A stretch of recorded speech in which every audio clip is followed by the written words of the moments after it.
fundo branco. Ao centro, imagem esmaecida das bandeiras do Japão e do Brasil. No canto superior direito, em letras pretas, seminário. Centralizado, em letras pretas, verdes e vermelhas. Direito e Sistema Judiciário Brasil-Japão. Novas tendências. Abaixo, há um ícone de calendário. Ao lado do ícone, em letras bordô, 27 de fevereiro de 2025, das 10 horas às 19 horas. No canto inferior esquerdo, realização EMAG. Ao lado, apoio, Faculdade de Direito de Ribeirão Preto, Associação dos Juízes Federais de São Paulo e Mato Grosso do Sul, Instituto de Direito Comparado Brasil-Japão.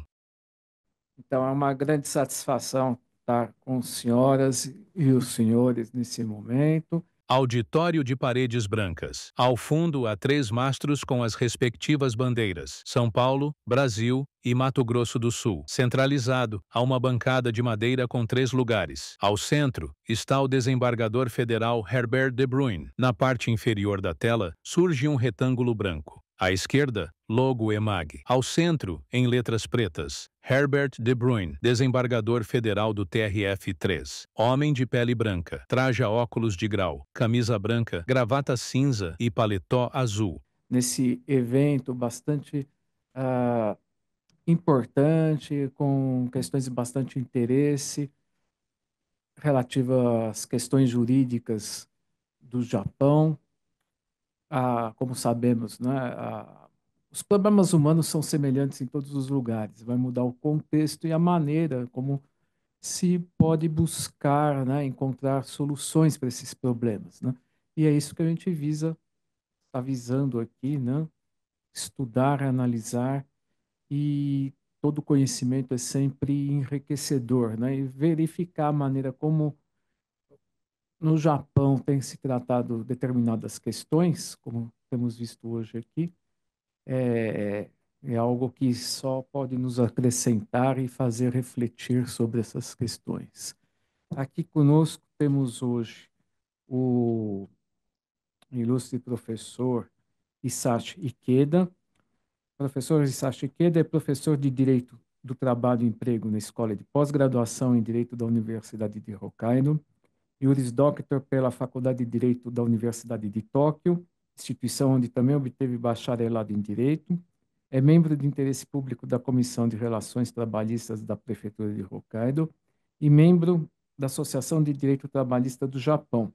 Foi agraciado com o Prêmio de Incentivo à Pesquisa concedido pelo presidente da Universidade de Hokkaido em 2017, o Prêmio do Fundo de Pesquisa para Resoluções de Disputas Civis no ano de 2013 e o Prêmio de Incentivo da Associação Japonesa de Direito Trabalhista em 2012.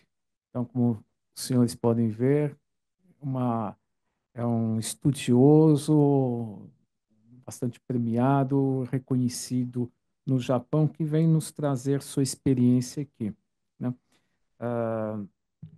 O tempo de fala estipulado, né, para palestra é curto, mas sabemos que o senhor Ikeda conseguirá transmitir o máximo de ideias nesse período para nós. Agradeço. E já passo a palavra para o professor.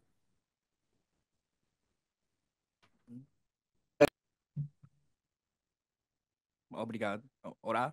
À esquerda está o professor Hisashi Ikeda. Na parte inferior da tela, surge um retângulo branco. À esquerda, logo EMAG. Ao centro, em letras pretas, Hisashi Ikeda, professor Universidade de Hokkaido, homem de pele amarela e cabelos castanhos. Traja camisa branca, gravata bordô e um paletó marrom.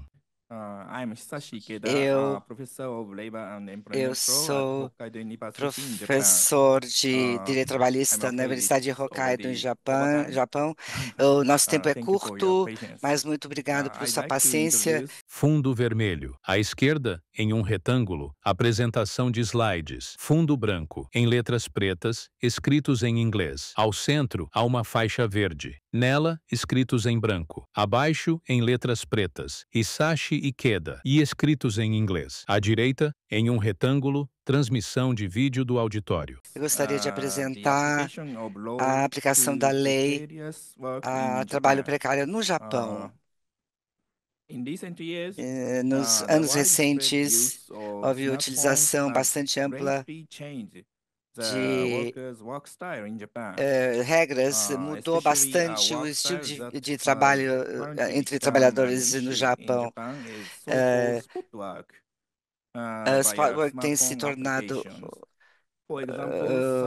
tem se tornado um trabalho, e esse trabalho é feito por aplicativo. Alguns trabalhadores não são considerados como sendo contratados à luz das leis trabalhistas. Temos também a questão de contratos de curtíssimo prazo. Essas questões têm sido não têm sido abordados e, por favor, eu vou apresentar como os trabalhadores são tratados nessas leis trabalhistas atuais no Japão.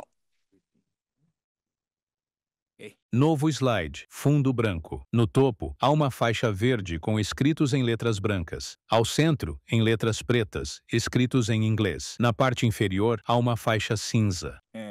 Vamos lá. O Japão é muito conhecido como um país onde a estabilidade empregatícia é reconhecida. Entretanto, é importante notar que esse alto nível de estabilidade não é garantido a menos um trabalhador esteja na categoria de trabalhador de acordo com a lei de padrões trabalhistas. Países como a Alemanha mantêm um conceito unificado de um trabalhador e independente de uma lei coletiva. No caso do Japão, existem dois diferentes conceitos de o que é um trabalhador. Um é o conceito das leis coletivas, representado pela lei do sindicato trabalhista. Outro conceito é o trabalhador sujeito a leis individuais, como a lei de normas trabalhistas. É geralmente reconhecido que o conceito do trabalhador sob leis coletivas é entendido como sendo o conceito mais amplo do que o conceito do trabalhador que está sujeito a leis individuais. Em suma, Novo slide. de acordo com as leis atuais, o trabalhador no sentido mais amplo é dividido em três tipos. O primeiro é o trabalhador sujeito à lei individual. Tais trabalhador tem proteção total trabalhista, como o salário mínimo e também no conceito mais amplo. O segundo é o trabalhador que está sujeito apenas a leis coletivas. Esses trabalhadores que estão nessa categoria têm o direito de organizar um sindicato e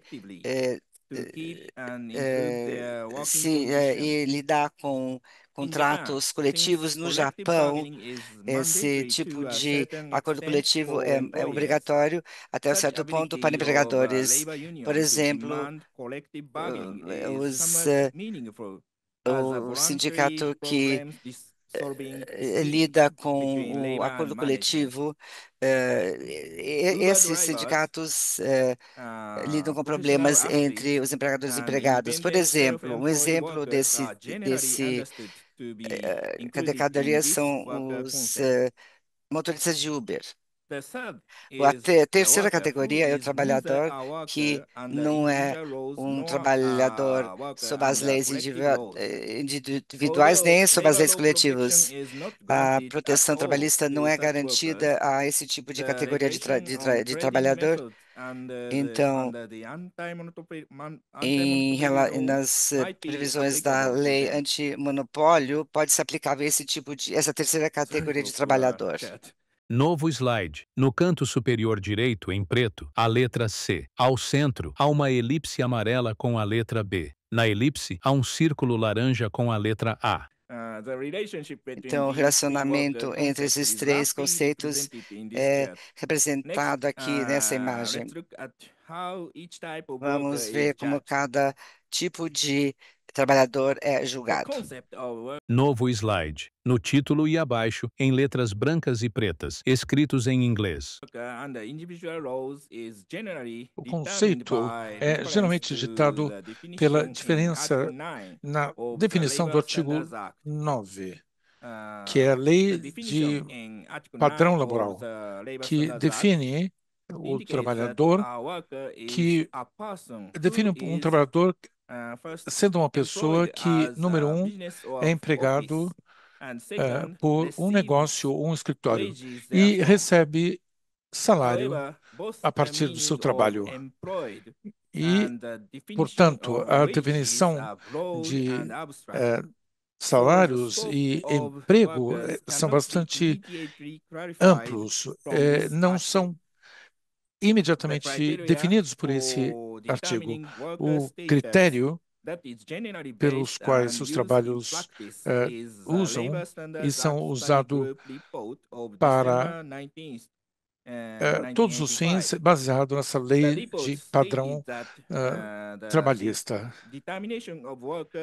A determinação do trabalho e do trabalhador deve estar baseado no relacionamento completo entre a empresa e o funcionário através de um contrato ou subcontrato, e estabelecido as premissas através dessa lei que diz que há uma relação de subordinação entre empregador e empregado, que uma pessoa trabalha para um empregador, recebe remuneração pelo seu trabalho. E é aceitável que a subordinação econômica não é a base única para o relacionamento ou a relação entre trabalhador e Novo slide. funcionário, ou empregador e funcionário.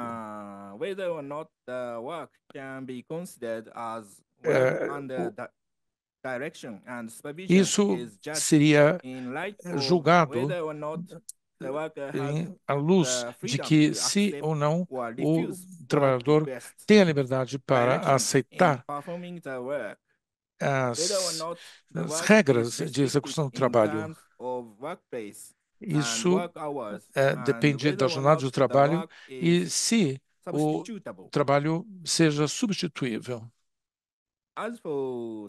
Novo slide. Com relação ao ponto número 2, com relação à remuneração pelo trabalho, a remuneração é calculada baseado nas horas trabalhadas.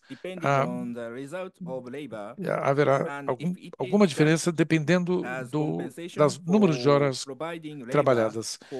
A remuneração depende de um período de tempo de trabalho. E isso reforça a relação com o empregador. Novo slide. Nos casos onde essa determinação não pode ser feita somente com relação a essas duas figuras, do empregador e do empregado, deve haver um tipo de grau de propriedade do negócio e exclusividade que deve ser considerada como fatores para reforçar a determinação do status do trabalhador. Especificamente,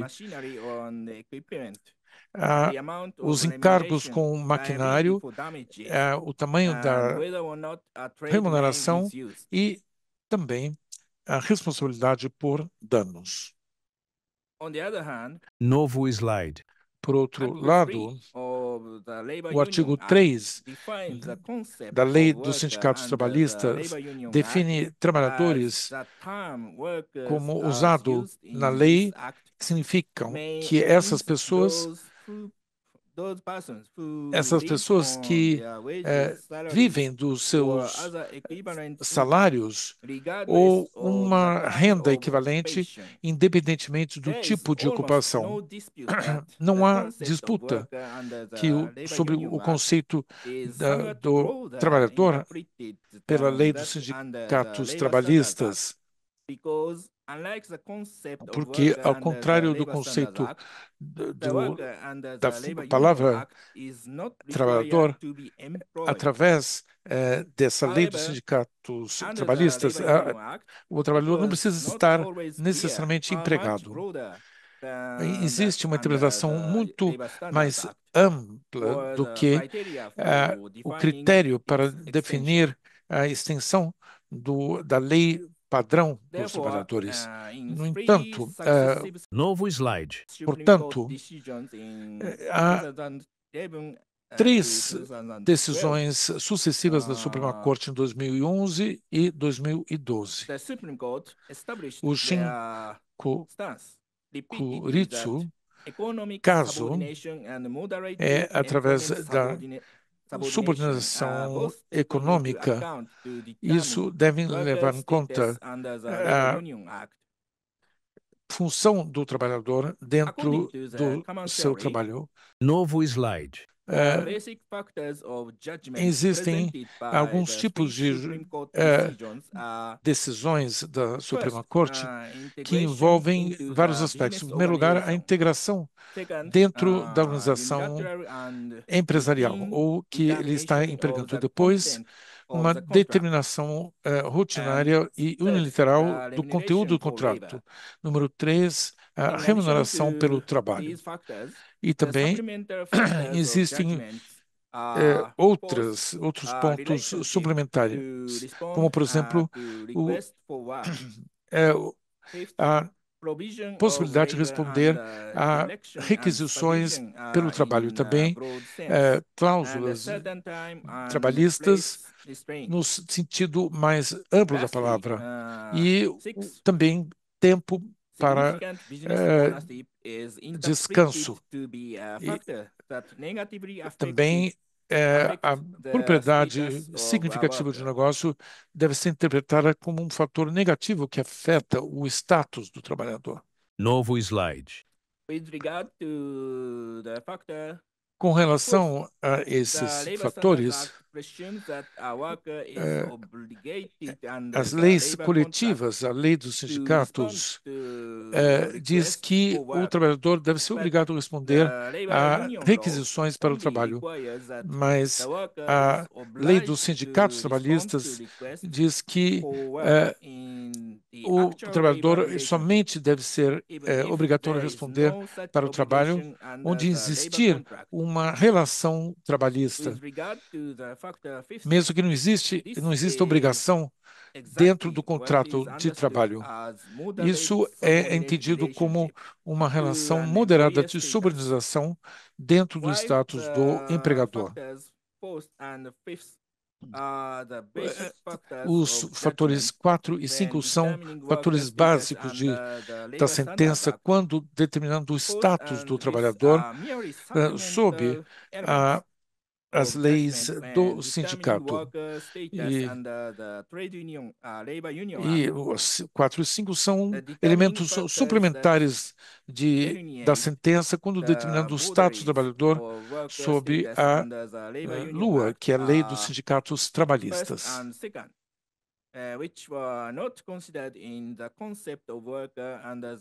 A primeira e a segunda não são consideradas para o trabalhador dentro das leis coletivas ou lei dos sindicatos. Novo slide. No entanto, mesmo aqueles trabalhadores fazem parte desse processo de estabilidade. Com isso, eu quero dizer que uma fraca proteção legal para trabalhadores informais foram vistos como características do sistema praticado no Japão. É como se fosse um lado B do sistema de emprego japonês. O Japão tem uma grande proteção dos trabalhos, mesmo para trabalhadores informais. Eles têm um salário mínimo e também regulamentos, tudo isso organizado para proteger os trabalhadores informais. E, nesse sentido, muitas vezes são limitados para trabalhadores formais, mas essa proteção aos trabalhadores informais também recebe algum tipo de proteção.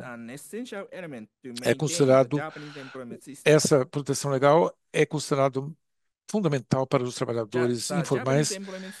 Novo slide. Que tem um baixo nível se comparado aos funcionários regulares. Esse sistema de trabalho japonês tem um alto nível de segurança de trabalho.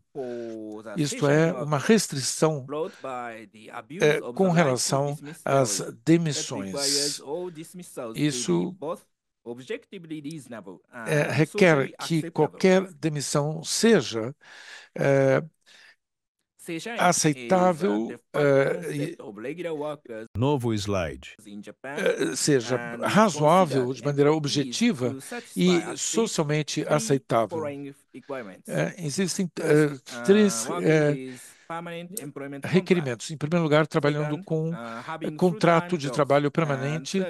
Número 2, tendo trabalho de período integral e trabalhando, sendo contratado diretamente pelos empregadores. Se um trabalhador não pertence ou não satisfaz esses três pontos, eles podem estar dentro de outras categorias, por exemplo, aqueles que têm trabalho de meio período, aqueles trabalhadores com contrato de prazo definido e, finalmente, aqueles que trabalham por terceirização. Os trabalhos por terceirização são trabalhadores temporários que são contratados por agências de terceirização e trabalham em locais de trabalho com outras empresas. Novo slide. Outras empresas contratantes.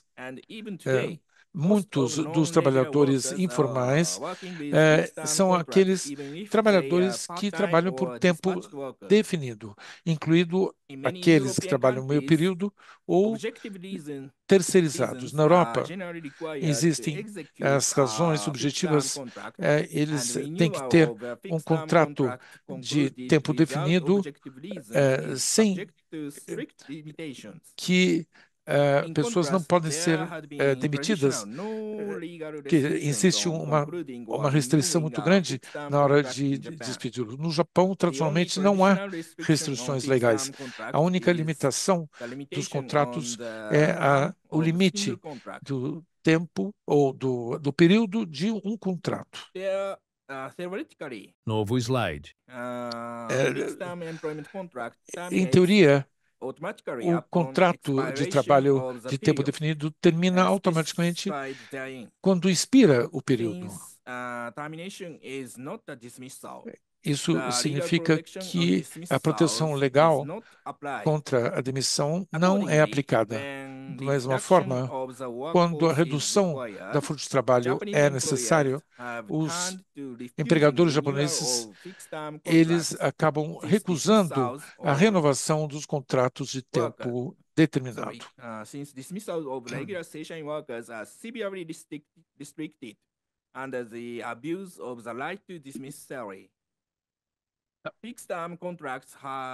Esses contratos de trabalho definido têm também proteção no caso de trabalhadores Seychelles, que estão restritos severamente sob a teoria de demissão, do direito ao abuso do direito à demissão. Esse é o motivo pelo qual eu mencionei que aqueles que não trabalhadores informais têm proteção legal dentro desse sistema. Novo slide. No entanto, depois do colapso da bolha econômica nos anos 90, a porcentagem de trabalhadores informais tem aumentado de maneira consistente no Japão. A taxa de trabalhadores informais aumentou em quase dobro nos últimos 30 anos, chegando a mais de 40% em 2015. Há vários motivos pelos quais esse aumento aconteceu.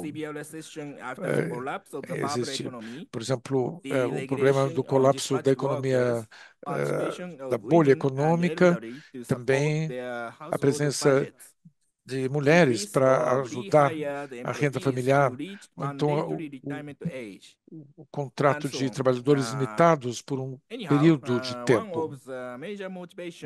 Uma das grandes motivações dos empregadores de expandir utilizando empregados informais é a redução dos custos trabalhistas.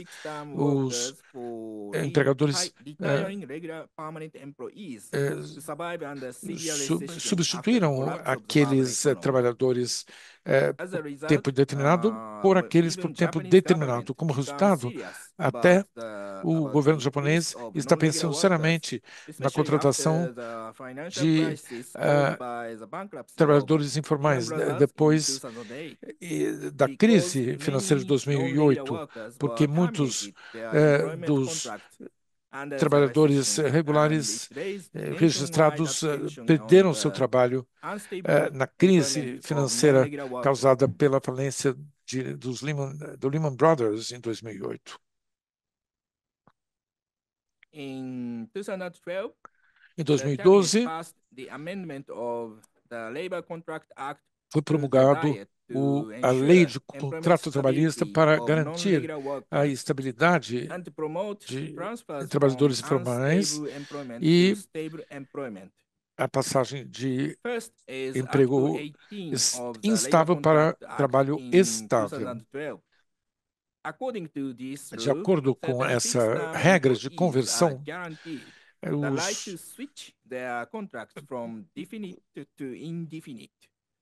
os empregados podem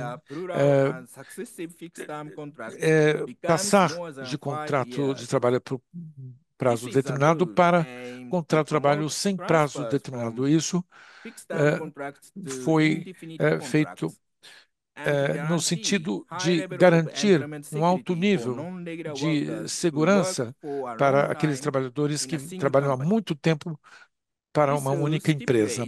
Isso mostra que a vantagem de contratar esses funcionários de tempo definido para tempo indefinido.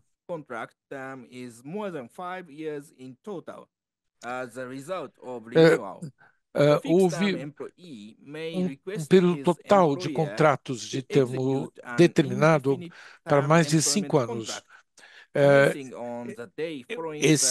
O trabalhador qualificado de termo de período determinado pede para converter o seu período determinado para o período indeterminado. O empregador será considerado como tendo aceitado o pedido do funcionário. Isso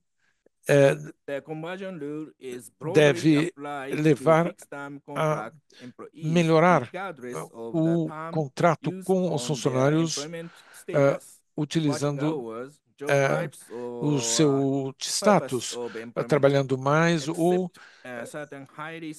o objetivo do seu trabalho, exceto trabalhadores muito bem pagos e também aqueles que são recontratados depois de aposentados. Isso foi apresentado depois dessa lei, que desde 2014. O segundo é o artigo 19 Novo slide. da Lei de Contratos Trabalhistas de 2012. Ao contrário de outros regulamentos, é simplesmente a codificação da teoria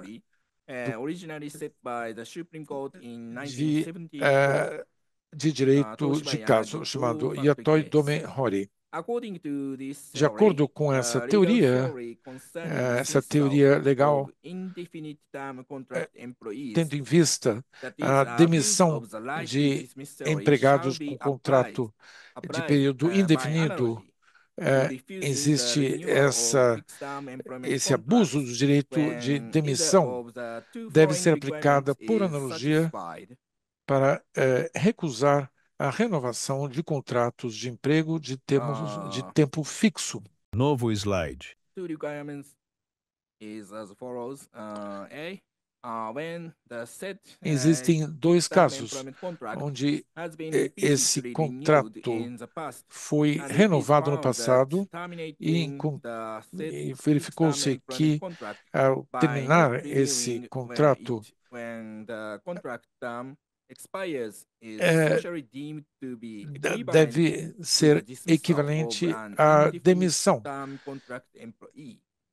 Or B, Ou B, when it is found that quando there is a reasonable ground percebe-se upon que existe which the a said employee razoabilidade expects para the que said o fixed-term funcionário employment contract espere to be que o seu renewed contrato when it seja expires. renovado ao ser expirado. This is a regulation aimed to E protect essa fixed-term employment regulação visa contract employees proteger from two os arbitrary empregados terminations. de duas terminações However, ou according to the Supreme demissões Court's arbitrárias. case in 1986, Bom, de the acordo Hitachi Medical com case, o caso the médico protection Hitachi, guaranteed for em fixed-term 1986, garante workers is que regarded os to be still trabalhadores inferior to that of regular workers with indefinite term viu contracts. que essa proteção era vista como ainda Third inferior is àquela former dos Article trabalhadores 20 of formais. the Novo slide. Labor E, Contract finalmente, Act in o 2012. artigo 20 da Under this Lei do rule, Contrato Trabalhista imposition of 2012. working Isso conditions on proíbe fixed-term contract employees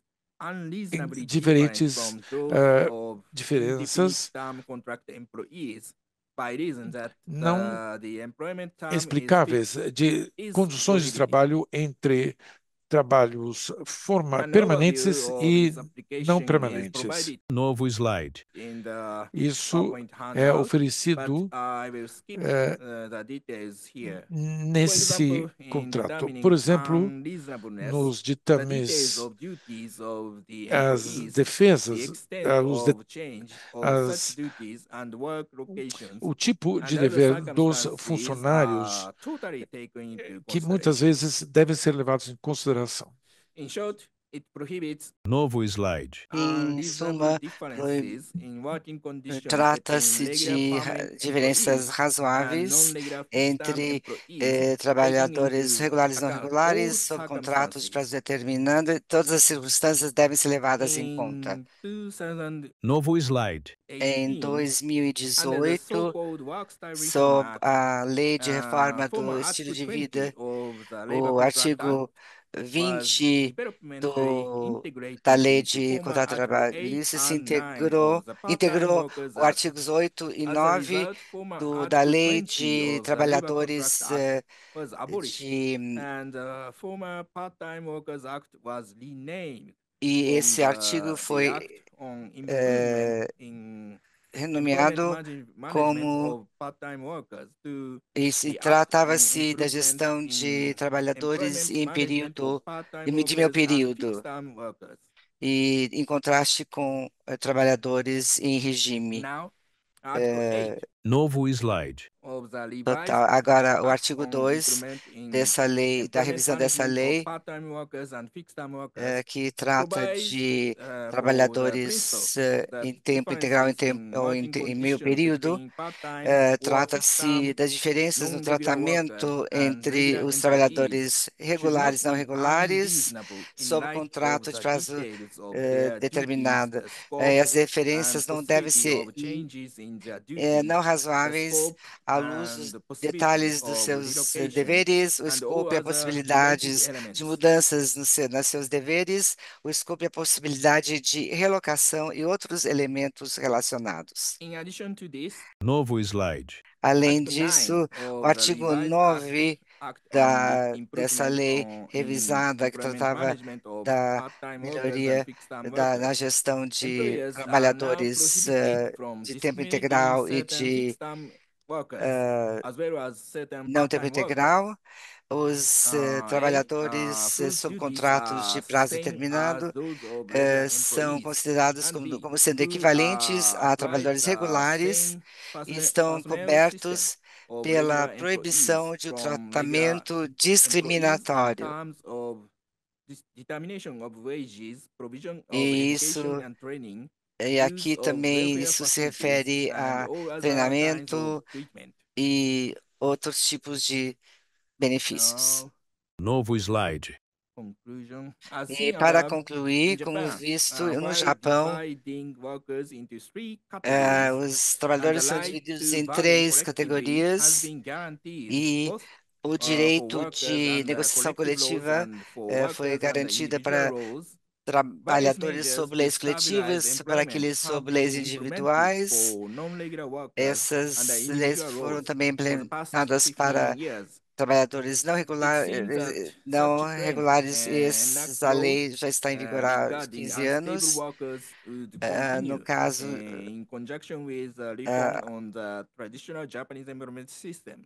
isso tudo faz parte do sistema japonês de empregos. Muito obrigado pela sua atenção.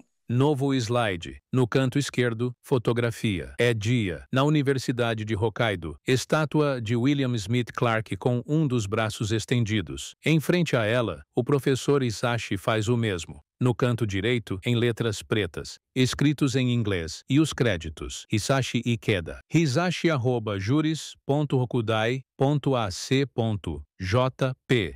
Bom, agradeço muito O slide se apaga. Na tela, transmissão do auditório. a palestra manifestada pelo professor Hisashi Ikeda e, pelo tempo, eu passo imediatamente a palavra ao professor Antônio Rodrigues de Freitas Júnior, velho conhecido dessa casa, onde já veio em outras ocasiões. Ele é professor associado de Direito do Trabalho e Direitos Humanos na Faculdade de Direito da Universidade de São Paulo, instituto pela qual obteve a sua livre docência e doutorado, mestrado e bacharelado em Direito. Teve passagens de docência e pesquisa por instituições internacionais, como a Faculdade de Direito de Harvard, a Universidade de Tóquio, a Universidade de Oregon, a Universidade de Coimbra, entre outras. Primeiro diretor da Escola do Parlamento da Câmara Municipal de São Paulo e seu diretor executivo até 2017. Foi secretário nacional de Justiça do Ministério da Justiça e procurador legislativo do município de São Paulo.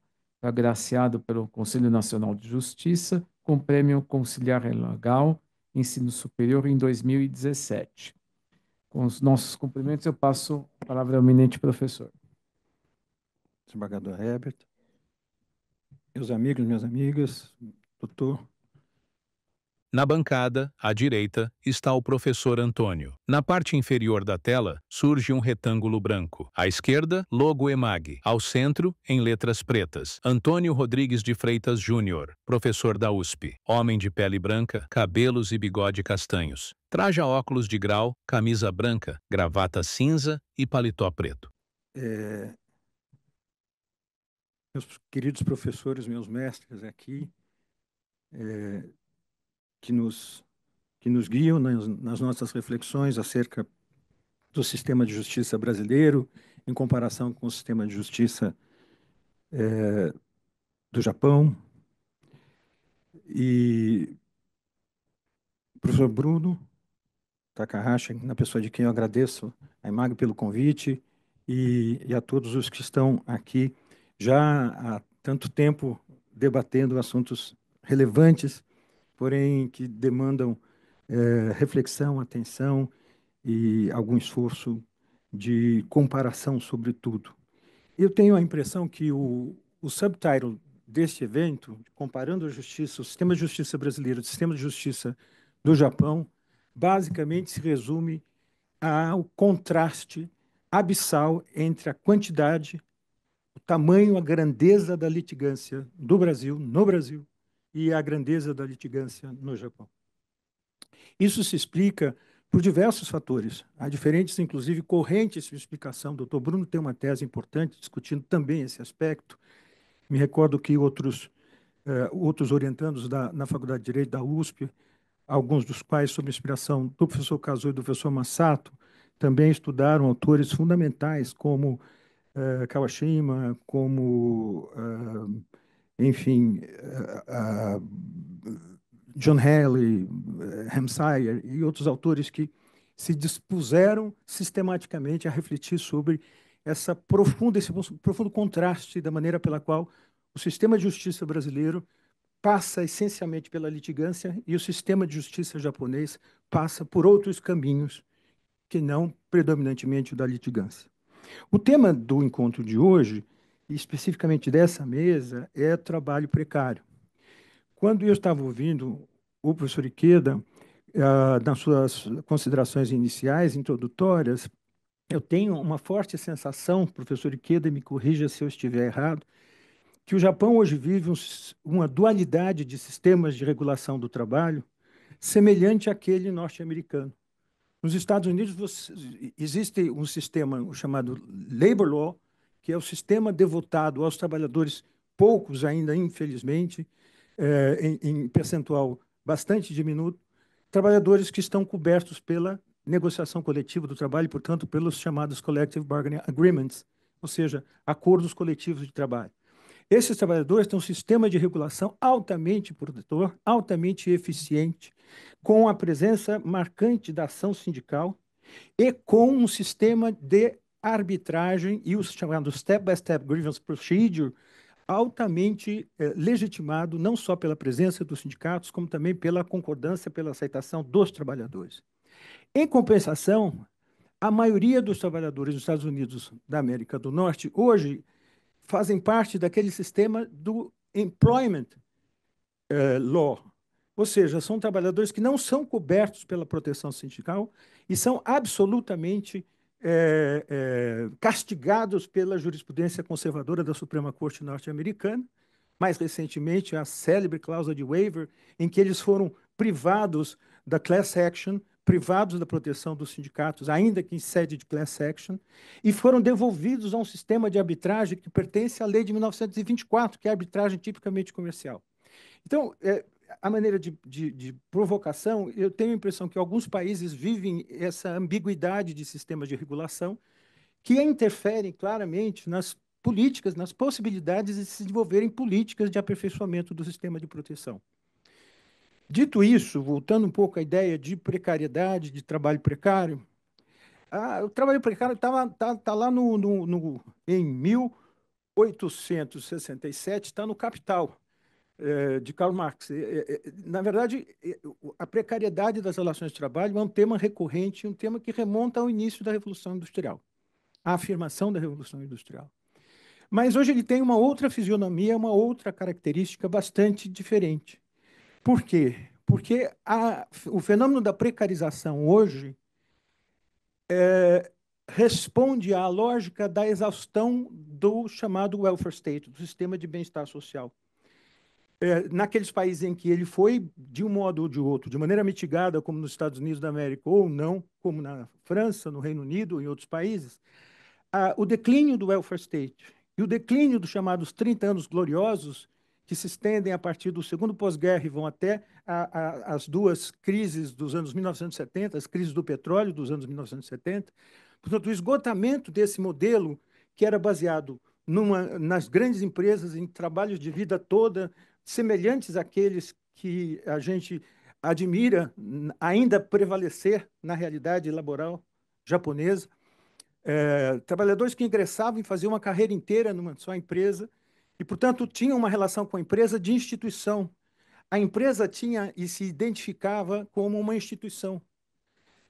Isso foi perdendo sua centralidade. Hoje, cada vez mais, os gestores, os CEOs, são atores delegados do interesse dos acionistas majoritários, dos acionistas de controle. São muito mais prestadores de conta dos acionistas do que propriamente corresponsáveis por pensar no médio e longo prazo as instituições. Isso foi examinado por um autor muito conhecido, Hacker.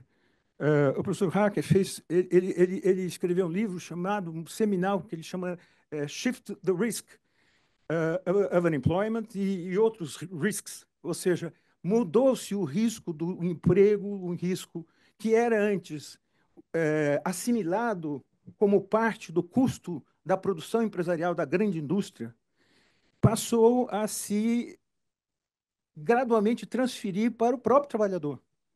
Riscos que antes eram custeados a partir de sistemas de previdência, de que falamos aqui, de sistemas de previdência complementar baseados em grandes empresas, foram devolvidos ao mercado e, consequentemente, devolvidos ao ônus, ao encargo individual da autoproteção por parte do trabalhador. Esse é um fenômeno que está por trás daquilo que hoje se convencionou chamar precarização. Algumas notas terminológicas que eu reputo importantes, porque quando nós falamos de precarização é diferente quando se fala de precarização no Japão, dada a realidade profundamente diversa do mercado de trabalho ainda hoje. Nós temos um fenômeno próximo da precarização, que é o chamado trabalho atípico, ou non-standard relationship. O non-standard relationship é aquele que não cobre as características típicas de duração de trabalho, 8 horas por dia, 5 ou 6 dias por semana, enfim, trabalho, se não legalmente exclusivo, mas materialmente exclusivo. E esse Standard Employment Relationship,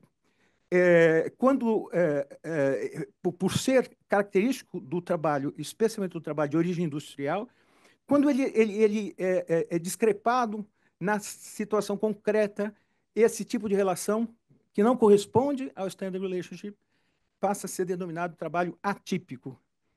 O que não quer dizer necessariamente que a atipicidade seja precariedade. Ou seja, é possível imaginar, eu como professor já tive relação de trabalho de emprego em empresas de ensino, em que eu trabalhava 2 dias por semana, portanto não era nada standard, mas não era uma relação nem precária, nem uma relação desprotegida do ponto de vista jurídico. Um segundo conceito, uma segunda noção muito importante é a noção de trabalho informal. Trabalho informal entendido como aquele que não é formalmente inscrito segundo as regras da lei vigente, ou seja, aquele que, no caso do Brasil, não tem a anotação do contrato de trabalho na carteira profissional. Essa informalidade, em geral, é prima irmã da precariedade, mas não é a mesma coisa que precariedade. E eu me explico logo adiante. E tem aquele chamado trabalho contingente, que é aquele cuja demanda, ou on demand, é aquele cuja demanda se dá em razão exclusivamente de exigências e necessidades do mercado. Não existe, portanto, um contrato em que a prestação, a oferta de trabalho seja regular, seja padronizada, seja rotineira. O trabalho é feito sob demanda. Tipicamente, o trabalho dos trabalhadores sob demanda em plataformas digitais. Que, aliás, abrindo e fechando parênteses, recebi hoje um relatório da OIT, que vai ser objeto do debate na próxima conferência da OIT, acerca especificamente da eventual aprovação de uma convenção que regula internacionalmente o trabalho sob demanda em plataforma digital.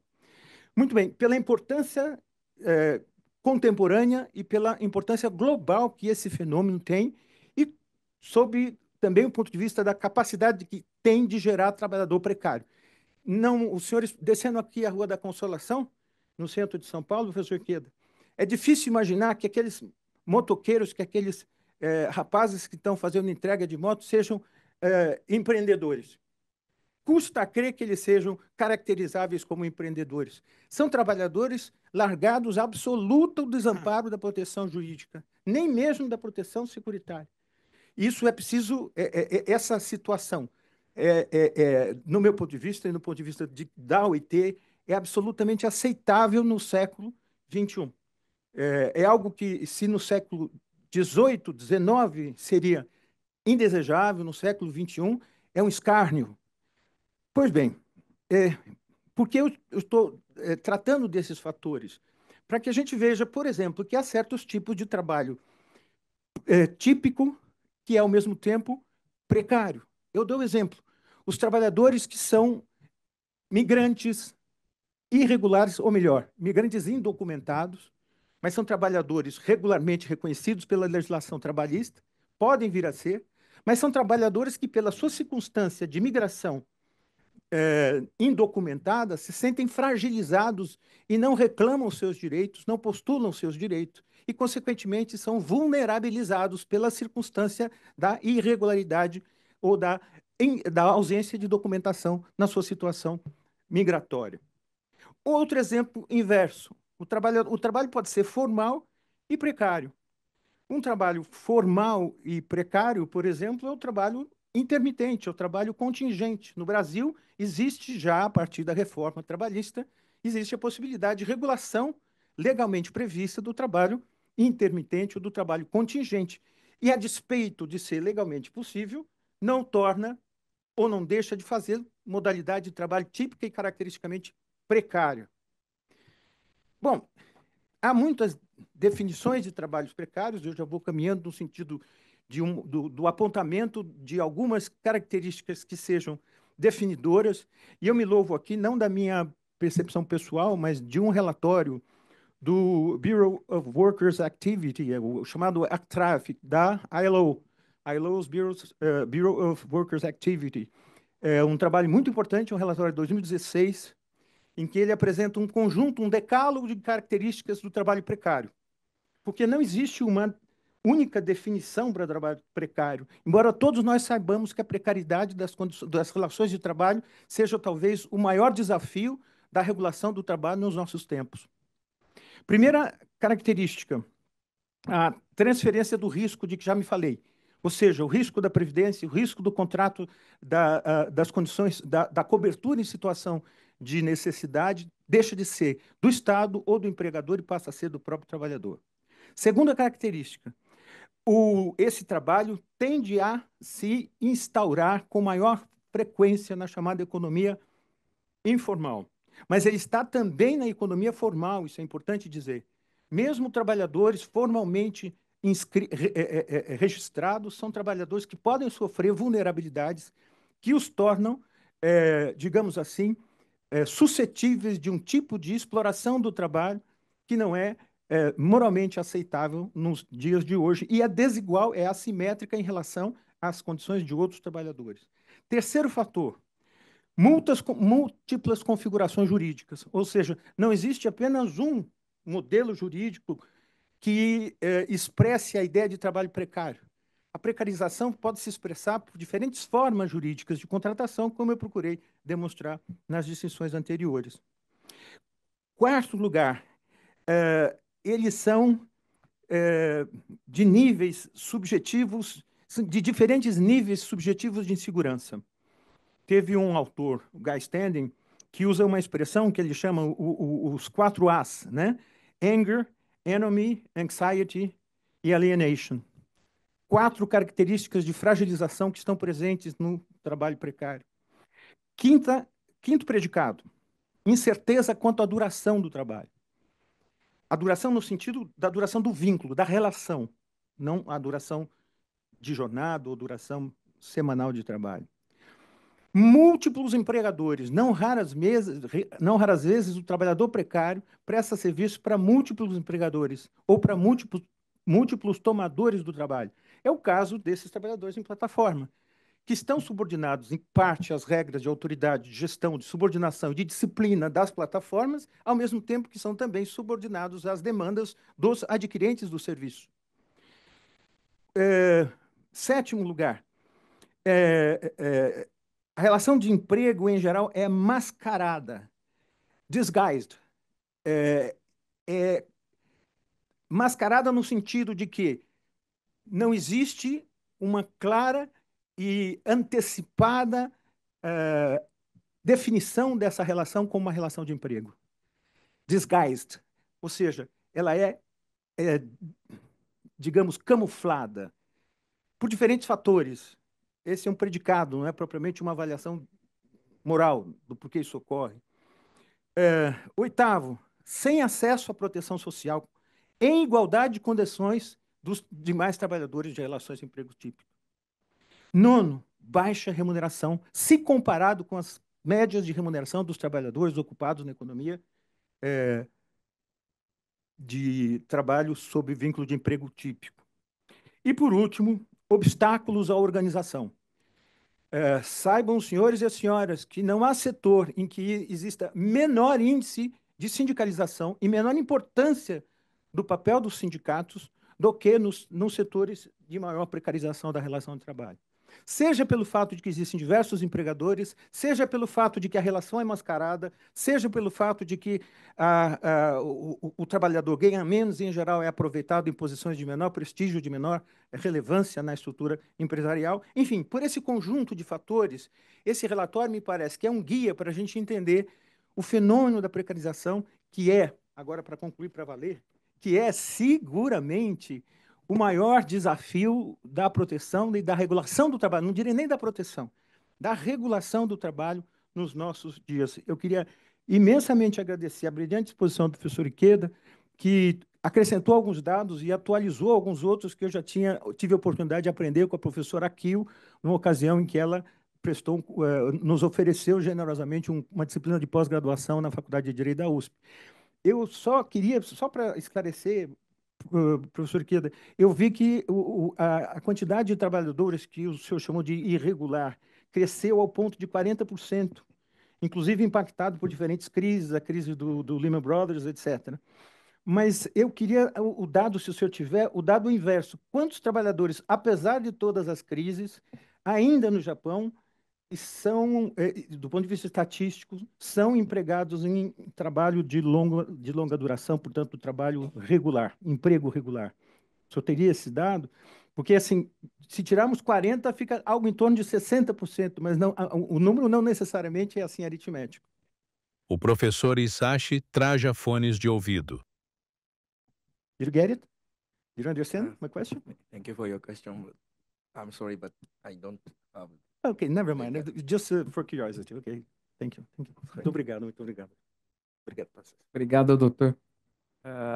Bom, depois de duas palestras brilhantes como essas, né, que nos trouxeram bastante elementos de reflexão, aliás, realmente, né, são muitos dados aí a serem pensados e a gente tem que ver que tudo isso, essas características, né, que trouxe aí o professor Freitas, a gente encontra, como ele até indicou, em várias partes do mundo, né?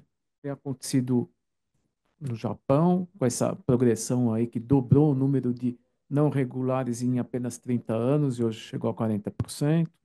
Nos Estados Unidos, aqui no Brasil a gente conhece bem o problema e, inclusive, a gente avalia nesse quadro geral os diferentes níveis de precarização que pode se encontrar na sociedade, né? Não sei se no Japão vamos encontrar alguns níveis como aqui, né? Que às vezes o nível da pessoa que está catando lixo lá, no lixão para sobreviver, mas tem várias nuances e os problemas são bem agudos. O que nos leva a pensar também com essa evolução tecnológica, né, de substituição do trabalho humano por robôs ou algo equivalente cada vez mais, né, até que ponto esse problema não vai se aguçar, né? Mas fica para reflexão aí, eu deixo aberto para as perguntas que os senhores e as senhoras queiram formular.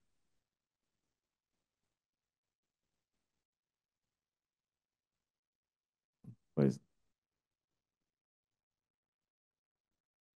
O desembargador federal e os professores olham para a plateia. Você dando microfone. Tá.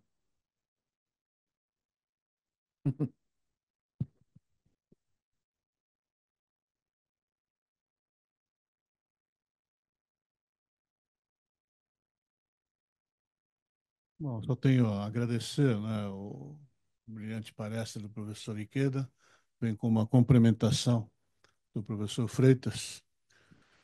Eu não sou da área exatamente, mas eu tenho procurado cuidar dos brasileiros que vão trabalhar no Japão.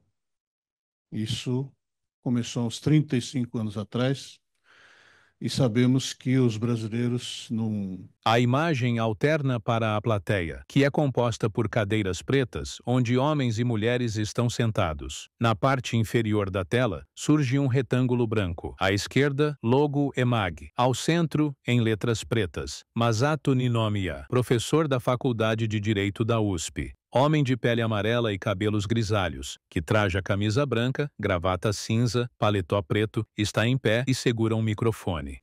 Primeiros 10, 15 anos tiveram toda espécie de sofrimento, porque a legislação japonesa exatamente não previa a presença de trabalhadores estrangeiros.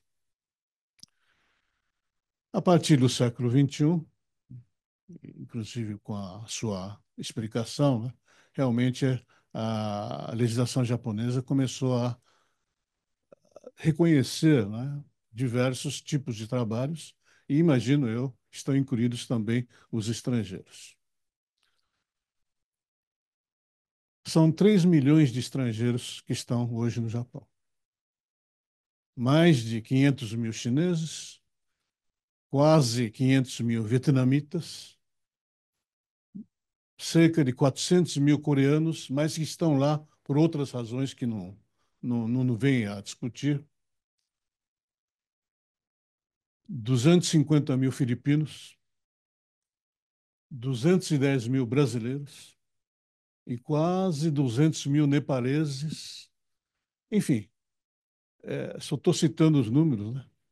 Então, eu queria chamar, né, a atenção do professor Ikeda e de outros colegas da área de trabalho e de previdência social para não se esquecerem, né, desses estrangeiros que, sem dúvida nenhuma, estão contribuindo para o desenvolvimento da economia do Japão, mas que muitos deles, com exceção dos brasileiros, que têm uma legislação especial de permanência, eles só podem ficar 3 anos, 5 anos, a título de aprendizagem profissional, né?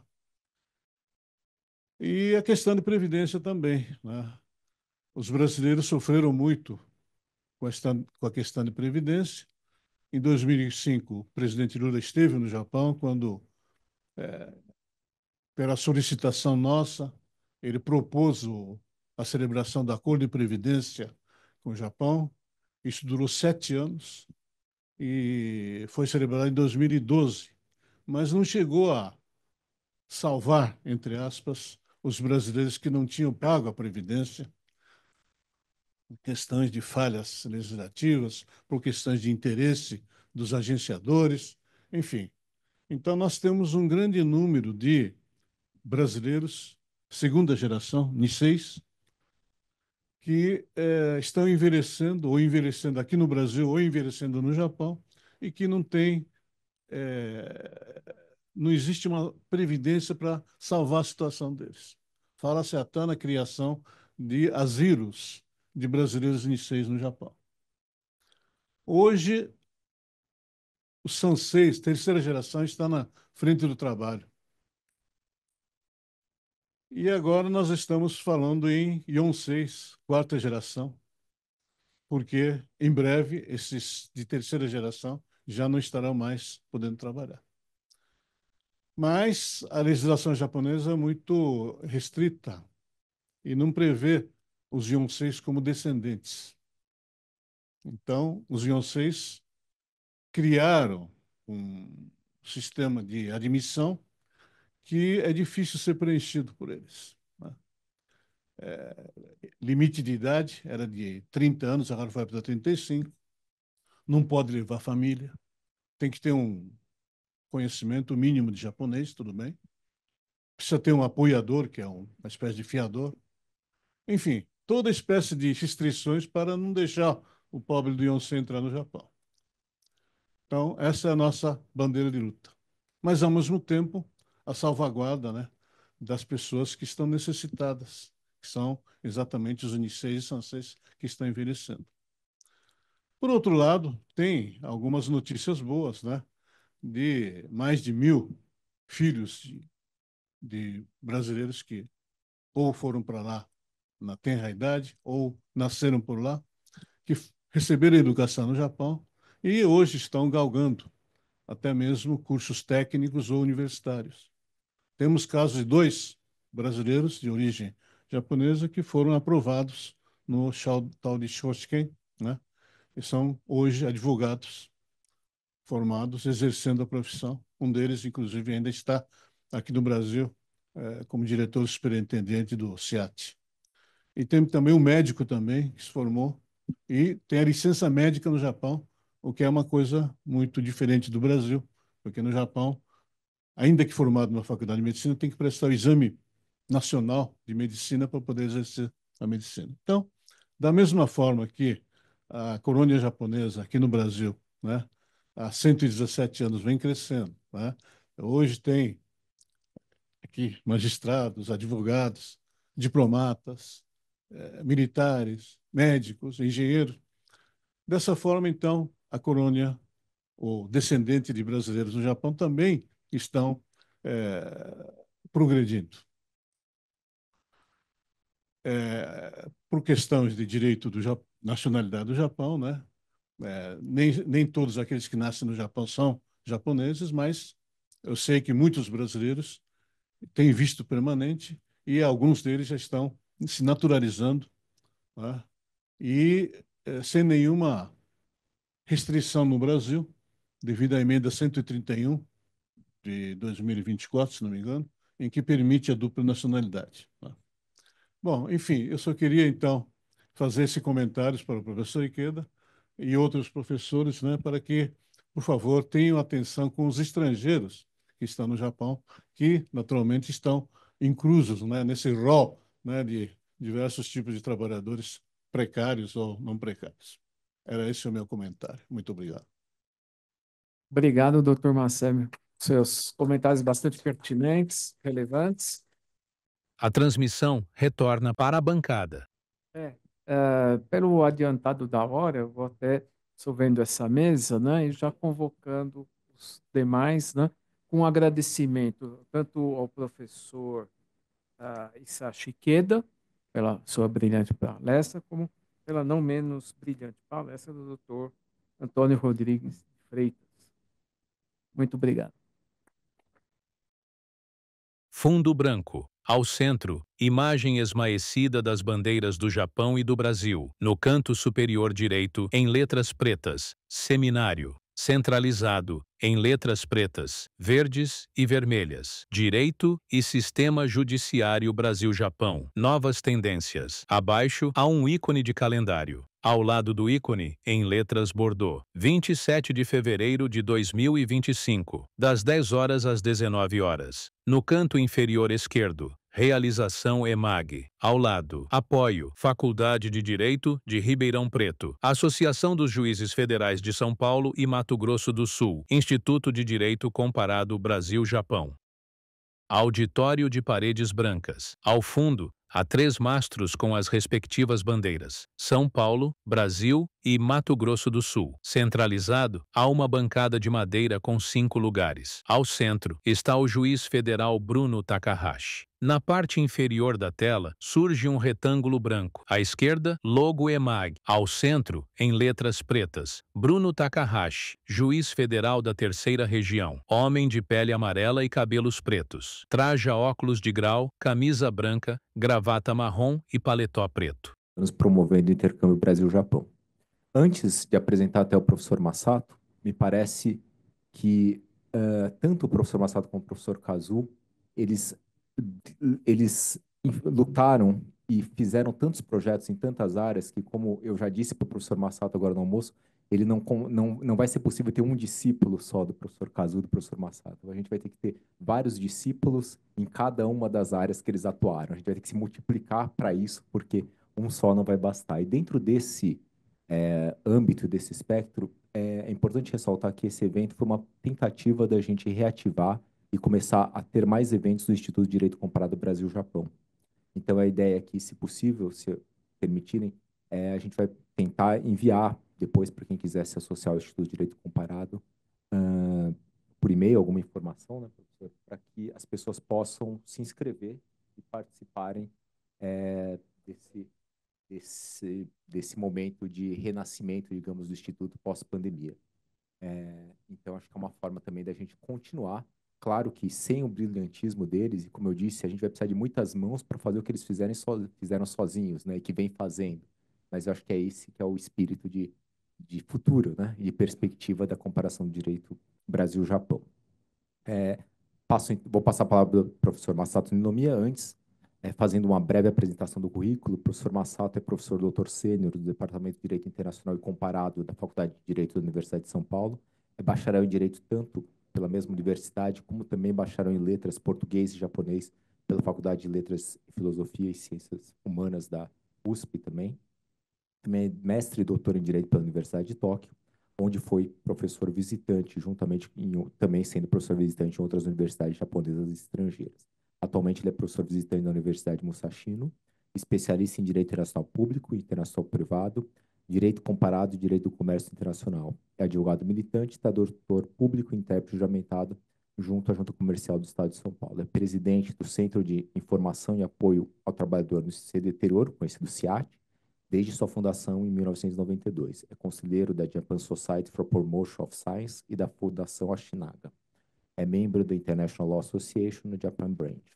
Com isso, passo a palavra ao professor Massato para que nos brinde com sua fala de encerramento e vai nos trazer uma visão mais global do que é esse intercâmbio Brasil-Japão na área jurídica. Pois não, professor Massato. Boa tarde, senhoras e senhores. Fico muito honrado, né, pelo convite do juiz. À esquerda está o professor Masato Ninomiya, homem de pele amarela e cabelos grisalhos. Na parte inferior da tela surge um retângulo branco. À esquerda, logo EMAG. Ao centro, em letras pretas, Masato Ninomiya, professor da Faculdade de Direito da USP. Bruno Takahashi foi meu aluno. E também outras homenagens, outras palavras de homenagem que eu recebi ao longo deste dia. Queria homenagear, então, o Tribunal Regional Federal da Terceira Região, em nome do senhor presidente, o Dr. Carlos Muta, e também a coordenação deste evento, o juiz Sérgio Nogiri e Bruno Takahashi, e a doutora Marisa Santos, desembargadora federal e diretora da FAMAG e outras entidades. Eu queria homenagear a delegação japonesa. Fundo vermelho. À esquerda, em um retângulo, apresentação de slide. Fundo azul com bolhas nas bordas superiores e inferior direita. Ao centro, em letras pretas, Direito e Sistema Judiciário Brasil, Japão, novas tendências. Intercâmbio de juristas entre os dois países. Palestra de encerramento do professor sênior Masato Ninomiya, FD USP. Tribunal Regional Federal da Terceira Região, 27 de fevereiro de 2025. À direita, em um retângulo, transmissão do auditório. Em nome da professora Ikeda, professor Morito, professor Kurihara e Daniel Machado, a quem já homenageei hoje de manhã. Mas eu queria fazer uma especial menção à professora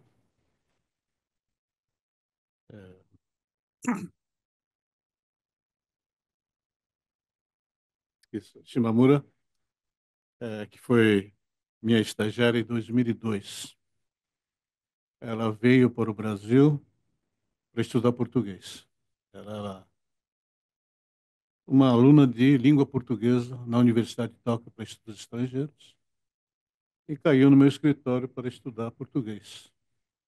Mas estávamos organizando um grande simpósio em 2002 sobre os Dekasegi, e ela, então, trabalhou de corpo e alma nessa organização. E, ao sair do Brasil, no ano seguinte, ela declarou que tinha se interessado pelo direito. E daí para frente, realmente, a carreira dela foi uma ascensão assustadora. Ela fez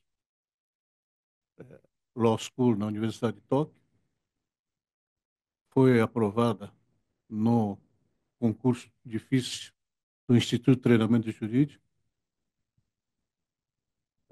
foi convidada para ser auxiliar de ensino na área de previdência, terminou o curso, doutorado, Juris Doctor, Universidade de Shinshu e agora a Universidade de Rikyo, e cujo nome tem uma certa semelhança com a USP, porque é uma universidade anglicana que se chama St. Paul University.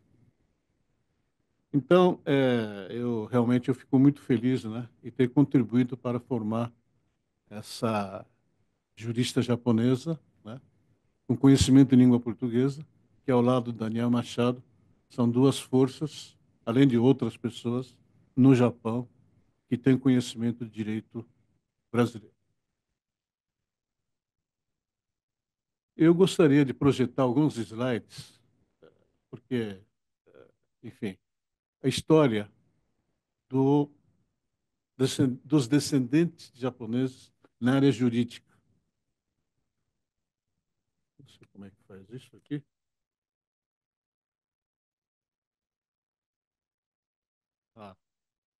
Bom, Novo slide, fundo azul. Ao centro, em letras pretas. Primeiro aluno, Nikkei da FD-USP. Kenro Shimomoto. Nascido na província de Kochi. Ingresso em 1932 e bacharel em 1936. Primeiro advogado Nikkei pela USP e primeiro juiz Nikkei do TICHI. No canto esquerdo, fotografia de um documento de certificação de bacharel a Kenro Shimomoto.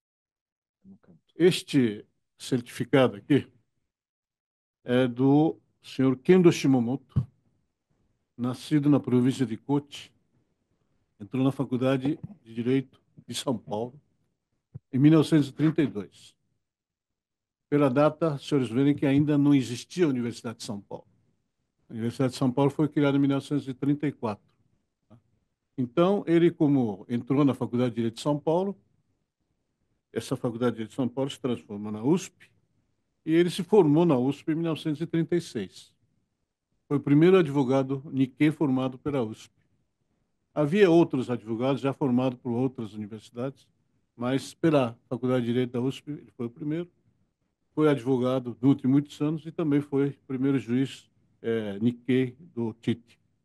Novo slide. Ao centro, em letras pretas. Primeiro docente japonês a visitar a FD-USP, em 1939. Professor Dr. Kotaro Tanaka, 1890 a 1974. Catedrático de Direito Comercial da Universidade Imperial de Tóquio. Por ser católico e liberal, sofreu ostracismo durante a guerra. Nomeado Ministro da Educação, 1946. Presidente da Corte Suprema, 1960. Eleito juiz da Corte Internacional de Justiça, 1961. 1970. À direita, duas fotografias do professor Dr. Kotaro. Homem de pele amarela. Em uma fotografia, possui cabelos escuros e na outra cabelos claros. Em ambas, traja óculos de grau, camisa, gravata e paletó.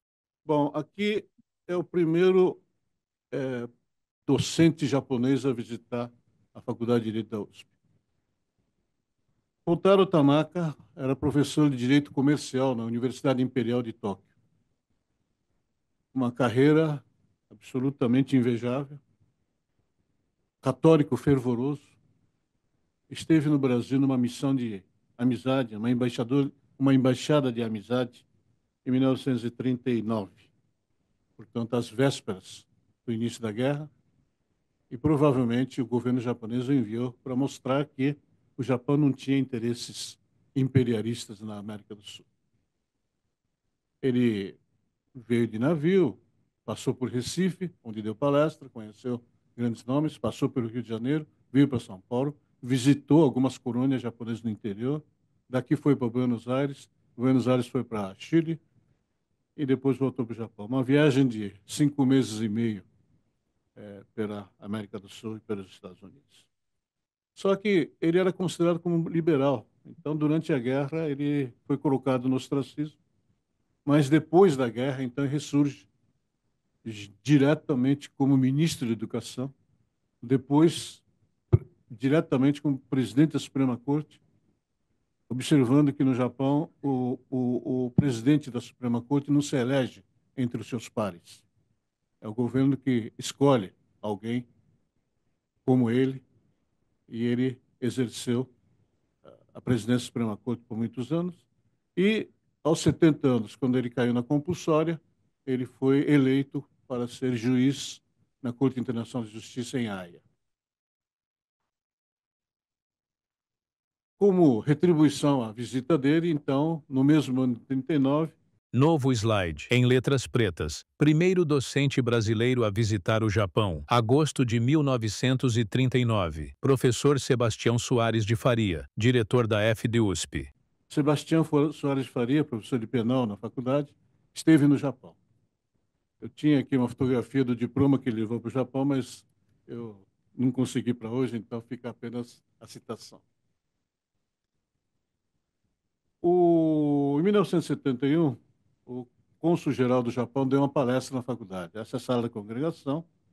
Diretor no meio é o Pinto Antunes, professor Maurata Rangel e o cônsul. Novo slide. Na parte superior, o título: Palestra do Sr. Nobuo Okuchi, cônsul-geral do Japão em São Paulo. Ao centro, assumiu o consulado-geral em São Paulo em setembro de 1969. Foi sequestrado por um grupo de terroristas em março de 1970 e liberado após uma semana, em troca da libertação de 4 presos políticos e 3 crianças que foram levados para México no voo fretado. No canto direito há uma fotografia em preto e branco. Em uma sala de paredes escuras e claras, há um quadro fixado. Em frente a ele, uma luminária incide sobre cadeiras onde 5 homens de terno estão sentados. Eu trouxe essa informação porque ele foi sequestrado em 1970 pelos, então, ativistas da esquerda e foi solto uma semana depois em troca de 5 prisioneiros políticos. Ele escreveu a sua memória, O Sequestro do Diplomata, em japonês, e eu tive o privilégio de traduzir para o vernáculo.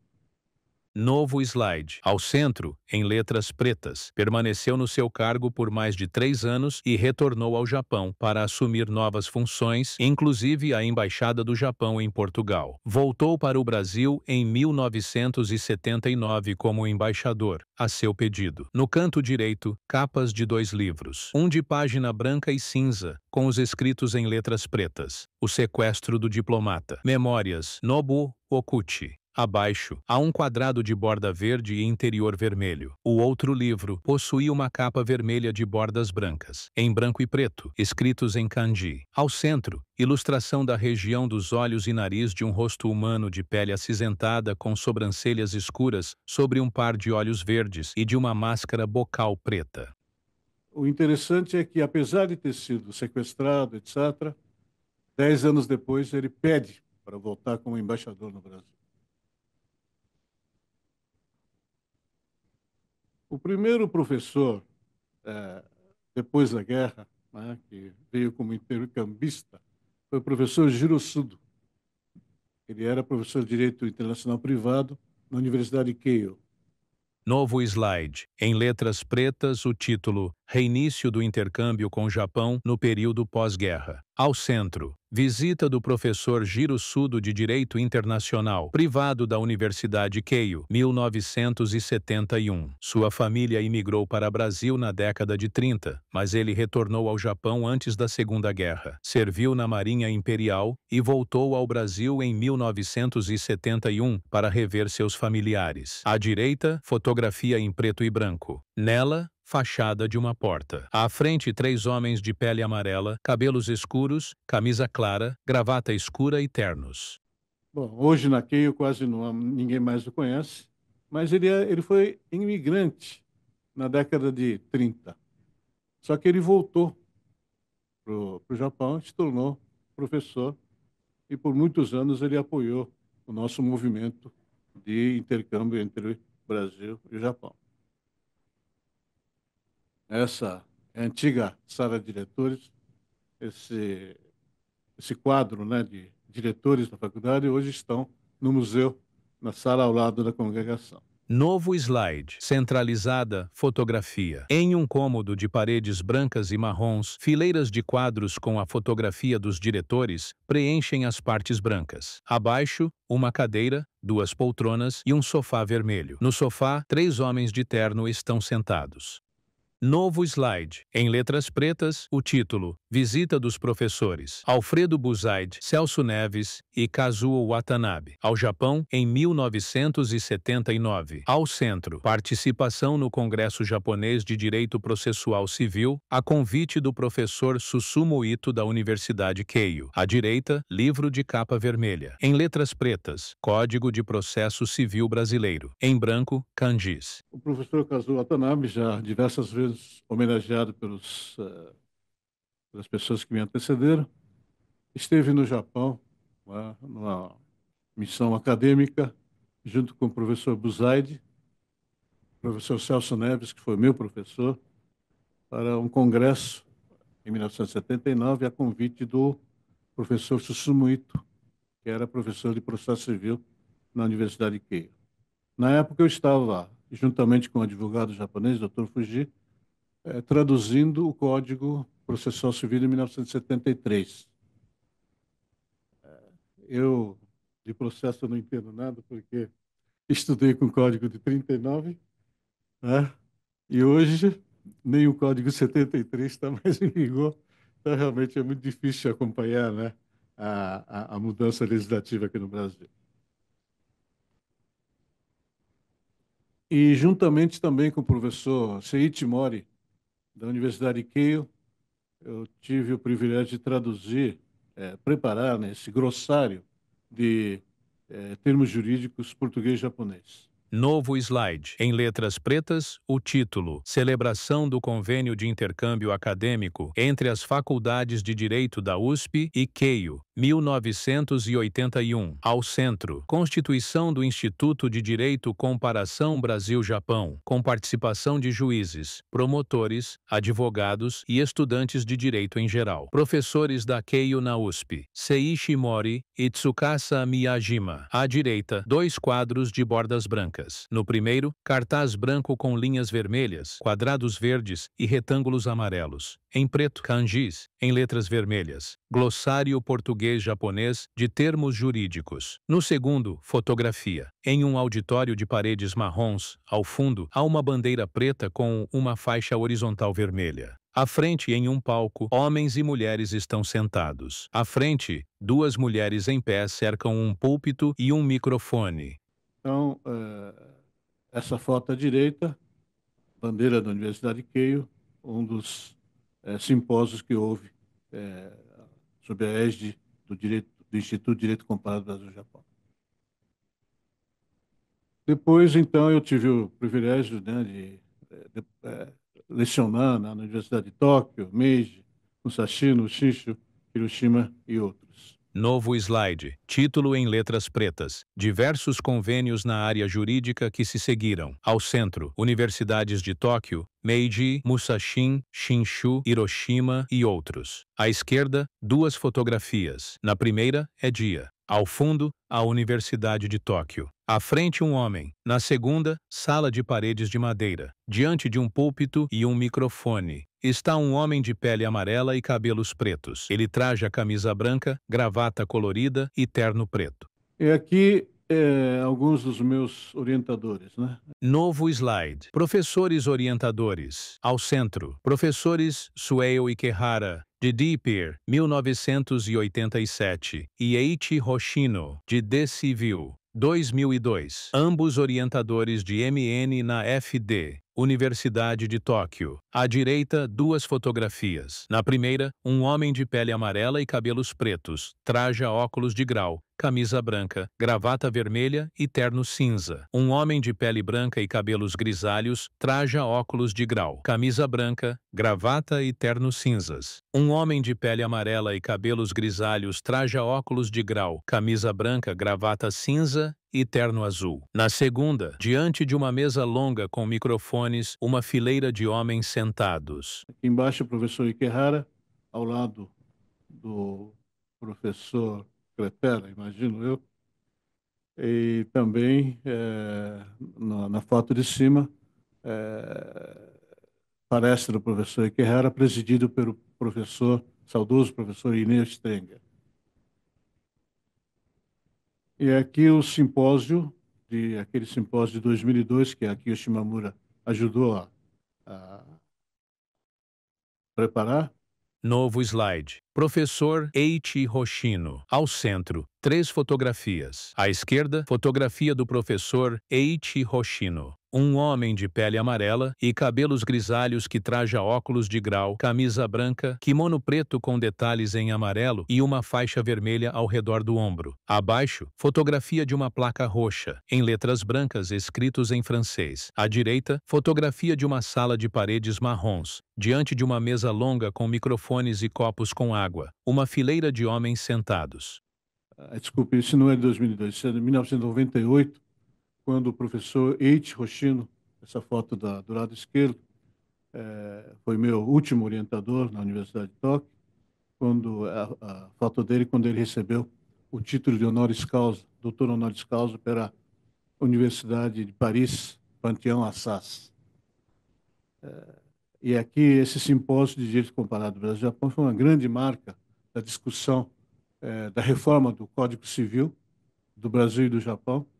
E aqui, no meio, está o professor Hoshino, com terno cinza. À sua esquerda está ninguém menos que o professor Miguel Reale. À esquerda do professor Reale está o professor Kazuo. Enfim, os próceres, né, da direito civil da época. O professor...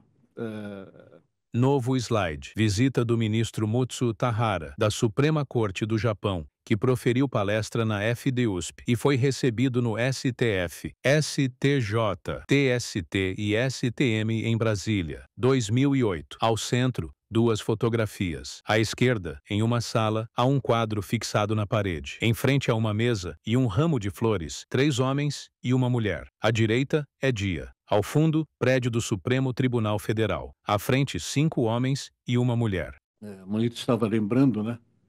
Ele, como especialista em direito de falência, lembrou da visita do ministro Mutsu Tahara, da Suprema Corte do Japão, que esteve aqui em 2008, por ocasião do centenário da imigração japonesa no Brasil. Foto dele na faculdade, no Salão Nobre, e também lá em Brasília, em frente à Suprema Corte, nosso Supremo Tribunal Federal.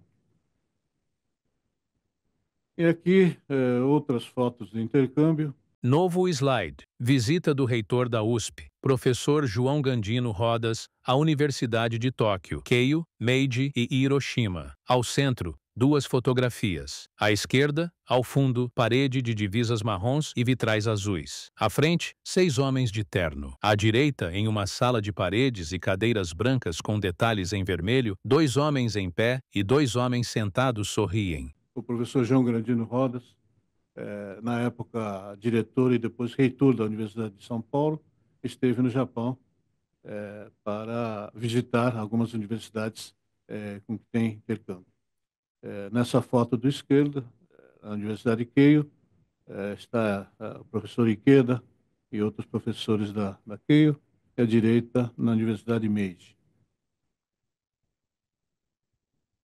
Depois em 2019, houve a criação da Cátedra Fujita de Nomiya de Estudos Japoneses, a doação da JICA, pelo então presidente Shinichi Kitaoka. Novo slide. Criação da Cátedra Fujita Ninomiya de Estudos Japoneses, doada pela JICA. Aula magna do Dr. Shinichi Kitaoka, em 2019. Fujita é o primeiro diplomata de origem japonesa no Brasil. Infelizmente, ele faleceu em 2016. Em homenagem a ele, então, que o então orientador dele na Universidade de Tóquio, Sho Kitaoka, criou essa cátedra. E aqui a biblioteca do falecido professor Hoshino. Novo slide. Doação da biblioteca do professor Eiichi Hoshino. Cerca de 4.800 volumes à FD-USP, pela viúva doutora Mikako Hoshino, com doação de frete. Ao centro, em 2 fotografias, uma sala preenchida por pilhas de caixas de papelão. Foi doado para a Faculdade de Direito da USP, 235 caixas, 4.800 exemplares, que estão sendo catalogados no meu escritório e será doado à nova biblioteca da faculdade, que está sendo construída aí na rua Riachuelo, ao lado do prédio anexo. São 4.800 volumes de direito em japonês e tem outros 1.000 exemplares em francês, alemão, inglês, etc.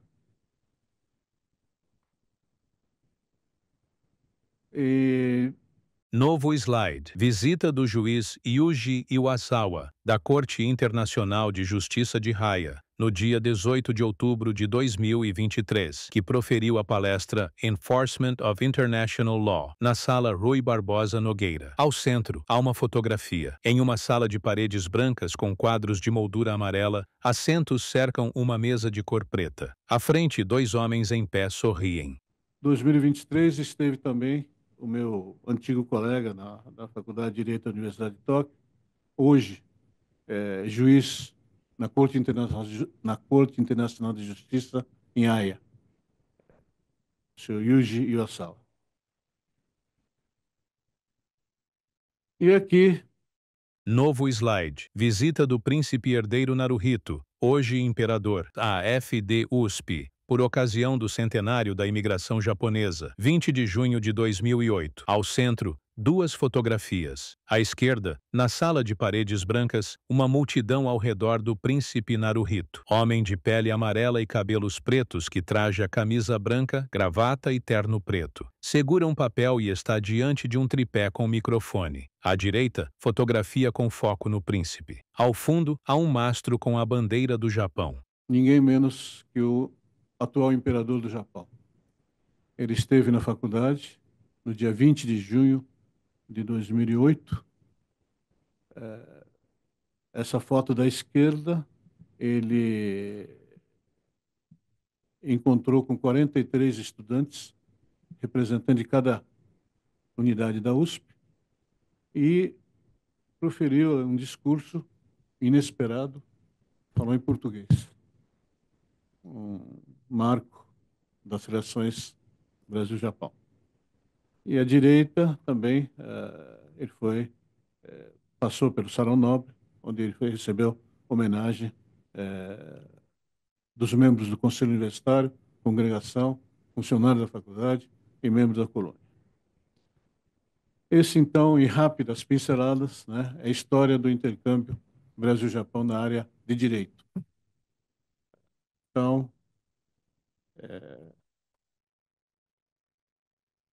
no ano de 2023, eu me aposentei na Faculdade de Direito da USP, em 37 anos de magistério, deram meu título de professor sênior para poder continuar ainda nas atividades docentes, orientando alunos, dando aula, etc. E, assim, no ano passado, nesse mesmo Salão Nobre da Faculdade de Direito da USP, esteve o primeiro-ministro do Japão, o senhor Kishida, também para proferir uma palestra direcionada ao público brasileiro e aos países da América Latina. Então, nós temos trabalhado, então, no estreitamento, né, do intercâmbio entre o Brasil e o Japão na área de direito. E hoje fico feliz, né, em ver magistrados de origem Nikkei, não só Nikkeis puros, mas também mestiços, né, filhos de japoneses ou japonesas, né, com seus maridos brasileiros ou brasileiras, que hoje estão perfeitamente integrados, né, na comunidade brasileira, inclusive na área do direito. Enfim, aquele doutor Shimomoto, né, Kenkichi Shimomoto, foi o primeiro Nikkei. Aliás, ele era japonês, que ingressou na faculdade. E aí seguiram-se muitos outros, né? Deputados federais, magistrados. Dr. Kazuo foi o primeiro, depois tivemos o Masami Ueda, que foi para a STJ, e aí vai. Então, realmente, sinto feliz, né, em ter podido dado alguma contribuição na formação dos juristas Nikkeis, né? Então, bem, eu acho que meu tempo já está esgotado e quero agradecer mais uma vez o convite do Tribunal Regional Federal da Terceira Região, que me deu a honra de cumprimentar os professores do Japão, professores do Brasil e o público aqui presente. Muito obrigado.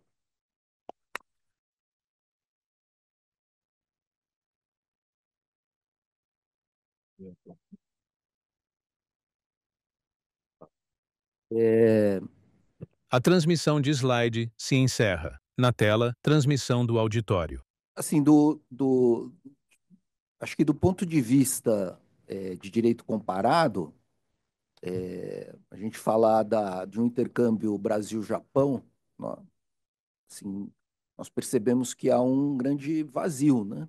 Assim, não há um intercâmbio, especialmente nesse campo do direito comparado Brasil-Japão, ele só não é maior por conta de esforços, né, durante todos esses tempos, como nós vimos agora do professor Masato, do professor Kazuo, né, que fizeram esse trabalho bravamente, né, e que eu acho que vale a pena a gente homenageá-los aqui nesse momento, né, a partir desse esforço. Na bancada, em um quarto assento na ponta direita, está o juiz Sérgio Nojiri. Na parte inferior da tela, surge um retângulo branco. À esquerda, logo EMAG. Ao centro, em letras pretas, Sérgio Nojiri, juiz federal da Terceira Região. Homem de pele amarela e cabelos pretos. Traja camisa branca, gravata azul e paletó preto. E que é um esforço que acho que nesse vazio, no dia de hoje, nós estamos ajudando a fazê-lo ficar um pouco menor, né?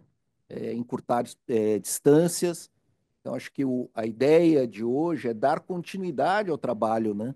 Que vem sendo feito de forma tão, assim, de uma forma tão competente, né? Pelo professor Masato, pelo professor Kazu e tantos outros, né? E acho que daí talvez o papel importante do Instituto de Direito Comparado, né? E a ideia desse encontro de hoje nasceu de uma conversa minha com o Bruno e com o professor Kazu, né? Nessa ideia da preocupação que o professor Kazu tinha de manter as atividades do Instituto e quanto era importante manter esse relacionamento, né? E então, graças ao Instituto, graças à JUFESP, que contribuiu à Faculdade de Direito de Ribeirão Preto, né? Especialmente a EMAG, né? Eu acho que nós estamos aqui nesse trabalho de estreitar esses laços, né? Não deixar, pelo menos, que esses laços se percam, né? Então, agradeço especialmente aos professores japoneses, né? Que sem eles, isso aqui não, o encontro de hoje não faria sentido, né? A todo o restante das pessoas que nos acompanharam. E eu queria fazer um agradecimento especial para o pessoal, para o staff da IMAG, né? Que eles ficam ali no fundo, quietos, a gente não percebe, mas de uma forma muito eficiente, sempre muito educados, sempre muito cordiais, puderam viabilizar, né, de fato, o encontro de hoje, né?